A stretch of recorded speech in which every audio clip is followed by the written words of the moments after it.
Hi hello welcome back to HK Designs. இன்றைக்கி நம்ம ஆரி கிளாஸில் என்ன பார்க்க போகிறோன்னா பேக் சைட் ஸ்டிச் தாங்க பார்க்க போகிறோம். அதுக்கு வந்து நம்ம சில்க் த்ரெட் ஜரி த்ரெட் தேவைப்படும். சில்க் த்ரெட் வந்து டபுள் பெல்லில் எடுத்துருக்கிறேன். ஜரி த்ரெட் வந்து A1 மம்தா பிராண்ட் தான் நான் யூஸ் பண்ணிகிட்ருக்கேன். ஸோ நீங்கள் யூஸ் பண்ணுற பிராண்ட் வந்து எடுத்துக்கோங்க. இப்போ நான் வந்து சில்க் த்ரெட்டில் டபுள் லேயர் எடுத்துகிட்டு ஒரு லைன் போட்டுக்கிறேன். இதில் பேக் ஸ்டிச் எப்படி பண்ணணும்னா ஃபஸ்ட்டு ஒரு செயின் ஸ்டிச் கொடுத்துக்கோங்க. நெக்ஸ்ட்டு அதுக்கு பக்கத்தில் ஒரு குட்டியாக லாக் ஸ்டிச் கொடுத்துட்டு பேக்கில் வந்து ஏற்கனவே போட்டிருந்த செயினோட மிட்டுக்கும் கொஞ்சம் கம்மியாக வந்து ஒரு சின்னதாக ஒரு லாக் போட்டு நீங்கள் நெக்ஸ்ட் வந்து பேக்காக திருப்பிடணும்.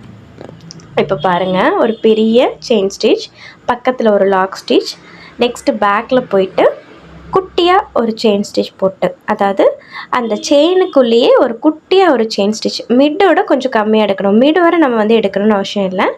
நெக்ஸ்ட்டு திருப்பி இன்னொரு பெரிய செயின் ஸ்டிச். இது தாங்க பேக் செயின் ஸ்டிச். இதை இப்படி வந்து கண்டினியூ பண்ணலாம். ஸோ புரியல அப்படின்னா இன்னொரு முறை பாருங்கள். ஒரு பெரிய செயின் ஸ்டிச், பக்கத்துலேயே ஒரு குட்டி லாக் செயின் ஸ்டிச், நெக்ஸ்ட்டு நம்ம ஏற்கனவே போட்ட பெரிய செயின் ஸ்டிச்சோட மிட்டுக்கும் கொஞ்சம் கம்மியாக, மிட்டு வரை வந்து நீங்கள் லாங்காக வந்து குத்த வேண்டாம். ஸோ அதுக்கு கொஞ்சம் கம்மியாக வந்து குத்திட்டு திருப்பி பேக்கில் வந்து ஒரு பெரிய செயின் ஸ்டிச் போட்டு நீங்கள் வந்து இந்த செயினை வந்து கண்டினியூ பண்ண வேண்டியதுதான். பாருங்கள், உங்களுக்கு புரியும்.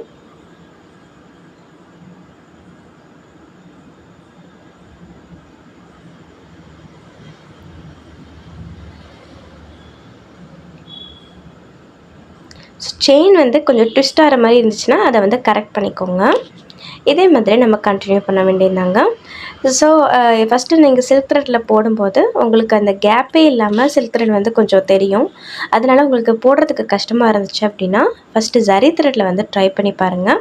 ஸோ சில்க் த்ரெட் வந்து ப்ராக்டிஸ் ஆகிடுச்சுன்னா இது வந்து ஒரு பெரிய கஷ்டமாக தெரியாது உங்களுக்கு. பட் இன்னும் சில்க் த்ரெட் வந்து நீங்கள் நல்லா ப்ராக்டிஸ் பண்ணல அப்படின்னா மிடில் வந்து குத்தி எடுக்கும்போது உங்களுக்கு கஷ்டமாக தெரியும். அதனால் நிறைய பேருக்காக நான் சில்க் த்ரெட்லேயும் போட்டு காமிச்சிட்டேன்.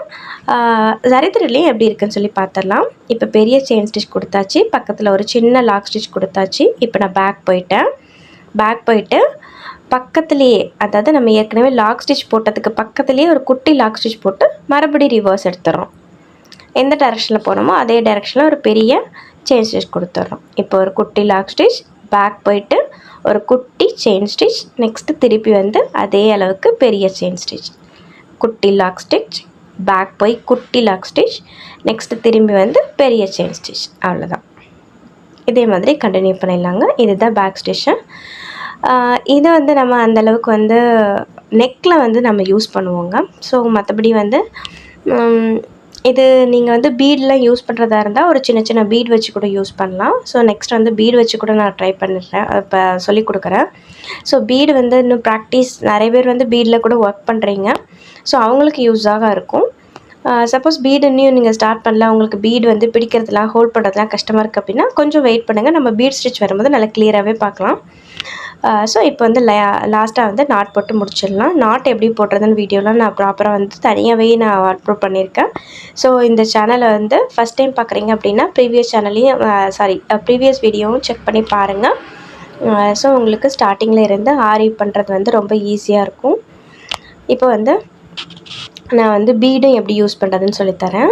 ஒரு செயின் ஸ்டிச் போட்டுக்கோங்க, குட்டியாக லாக் ஸ்டிச் போட்டுட்டு பேக்கில் வந்து ஒரு குட்டி செயின் ஸ்டிச் போடுவீங்களா, அந்த செயின் ஸ்டிச் போட்டுட்டு நீங்கள் ரிட்டன் எடுக்கிற த்ரெட்டில் வந்து நீங்கள் வந்து பீடை வந்து சொருகணும். அதில் வந்து நீங்கள் சுகர் பீட் ஆட் பண்ணிக்கலாம், 2mm ஆட் பண்ணிக்கலாம். ஸோ உங்களுக்கு தேவையான பீட் வந்து நீங்கள் ஆட் பண்ணிக்கலாம். சைஸஸ் பொறுத்து இந்த இடத்துல என்ன தேவைப்படும் அப்படின்னு நினைக்கிறீங்களோ அதுக்கு ஏற்ற மாதிரி நம்ம வந்து ஆட் பண்ணிக்கலாங்க. இப்போ வந்து ஒரு பீட் நான் எடுத்து அதை ஹோல்ட் பண்ணுறது வந்து என்னென்னா இந்த மாதிரி நம்ம ஃபிங்கர்லேயே வந்து ஹோல்ட் பண்ணணும். அது நிறைய பேருக்கு வந்து உங்களுக்கு ஹோல்ட் பண்ணுறது கஷ்டமாக இருக்கும். நீங்கள் பிகினராக இருந்தீங்கன்னா கஷ்டமாக இருக்கும். ஆல்ரெடி பீடில் ஒர்க் பண்ணியிருந்தீங்கன்னா கொஞ்சம் ஈஸியாக இருக்கும்.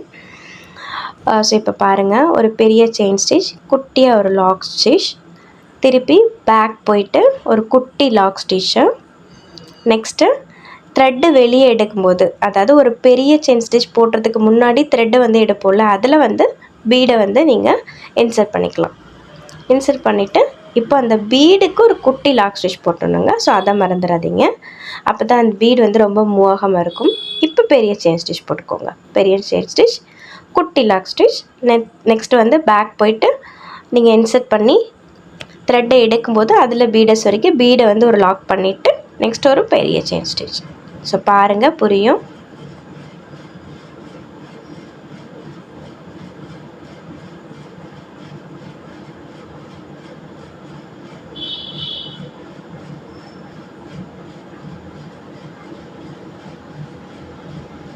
ஸோ ஃபஸ்ட்டு வந்து பீடில் நீங்கள் இன்சர்ட் பண்ணிவிட்டு கொஞ்சம் த்ரெட்டெல்லாம் எடுக்கிறது கொஞ்சம் கஷ்டமாக இருக்கும். வீட்டில் ஆல்ரெடி ஒர்க் பண்ணியிருந்தீங்கன்னா மட்டும் ட்ரை பண்ணுங்கள், இல்லைன்னா இதை வந்து நீங்கள் ட்ரை பண்ண வேண்டாம். இதை வந்து ஏதாவது ஒரு ஷேப்பில் வந்து ட்ரை பண்ணி பாருங்கப்பா. ஷேப் அல்லது வந்து ஏதாவது ஒரு பிக் வந்து எடுத்துகிட்டு நீங்கள் அந்த டிசைனில் வந்து ட்ரை பண்ணி பாருங்கள். ஸோ இந்த வீடியோ ட்ரை பண்ணி பார்த்துட்டு நமக்கு குரூப்பில் வந்து ஷேர் பண்ணுங்கள் இந்த ஸ்டிச்சையும். ஸோ நெக்ஸ்ட் வீடியோவில் பார்க்கலாம். தேங்க்ஸ் ஃபார் வாட்சிங்.